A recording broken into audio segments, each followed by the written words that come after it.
बताएं जी पहला स्टॉक आज का। एक लीडिंग सरकारी कंपनी को आज मैंने चुना है और वो है engineers India limited, EIL।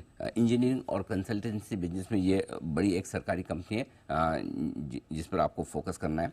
Strong order book है 8,200 करोड़ की इस कंपनी की, और साथ ही बिजनेस आउटलुक के लिहाज से देखें तो कुछ और बड़े ऑर्डर्स मिलने की उम्मीद है, क्योंकि इस कंपनी ने खुद अपने एनुअल रिपोर्ट में कहा है कि 30,000 करोड़ से लेकर 40,000 करोड़ तक के नए पेट्रोकेमिकल और रिफाइनरी प्रोजेक्ट्स के लिए बिडिंग करने की तैयारी में है। यानी कि बड़ा बिजनेस आने की वहाँ से एक संभावना है।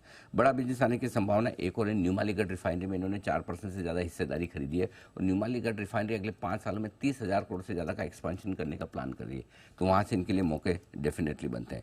एक और बड़ा बिजनेस का आउटलुक जो ऑप्शन बन सकता है वो है हाइड्रोजन, ग्रीन हाइड्रोजन वाला बिजनेस, जिसमें अब बड़ा काम होता दिख रहा है, कंपनी उसके लिए भी तैयार होती हुई दिख रही है। डेट फ्री कंपनी है, कैश रिच कंपनी है, 1100 करोड़ के आसपास का कैश कंपनी के पास ऑलरेडी है। इंस्टीट्यूशनल होल्डिंग मजबूत है, दीप करीबन आप देखिए 23% इंस्टीट्यूशनल होल्डिंग है कंपनी के पास में, यानी कि अच्छी खासी इंस्टीट्यूशन इस कंपनी को होल्ड करते हैं, जिसमें FIs और लोकल फंड दोनों ही आपके लिए है। साथ ही ये हमारा SIP स्टॉक रहा हुआ है, बिल्कुल 27 मई 2021 को हमने इसे दिया था, और वहाँ से दीप देखिए 3.25 गुना हो चुका है। और ये एक ऐसा स्टॉक था जो हमारे SIP स्टॉक में सबसे लेट चला था। मैं ये सोच रहा था, मैंने इतना सस्ता बढ़िया स्टॉक ढूंढा, ये चलता क्यों नहीं, लेकिन जब चला है तो गजब का चला। और मुझे लगता है जिस तरह के बिजनेस प्रोस्पेक्ट है इस वक्त दीप, सबसे बड़ी समस्या ये नहीं कि ऑर्डर आपके पास कितने हैं, समस्या ये कि आप कितने एग्जीक्यूट कर सकते हैं।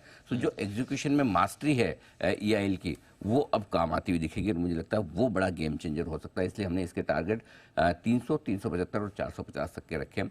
दुगुना होने की ताकत स्टॉक रखता है, तो पोर्टफोलियो में जब भी बाजार में गिरावट हो ऐड करिए। आप हर 20 रुपए का फॉल आए तब आप आराम से ऐड करिए और इसको अपने पोर्टफोलियो में रखिए।